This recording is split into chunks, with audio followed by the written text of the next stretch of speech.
I should say I took this photo like right when I rolled out of bed. I got the email and I was like, yeah, I want to do that show. And I just took a photo of myself and I thought, well, that's what I'm going to do. That's what I'm going to paint.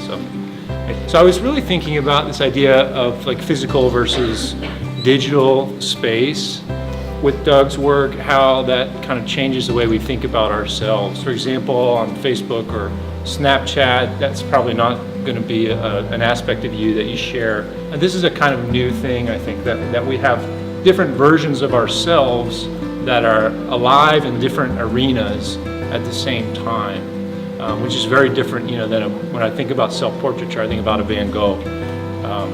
And there he is, and this is his experience of the world, and it's a very different kind of experience than what we have.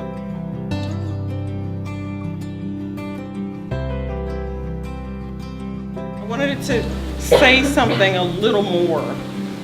So, I just kind of wrestled it into being in that way.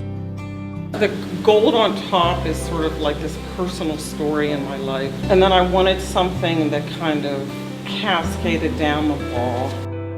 Joe's very massive painting would sort of hold the space. And so I wanted a piece that was in some ways referencing painting, which was my undergraduate degree.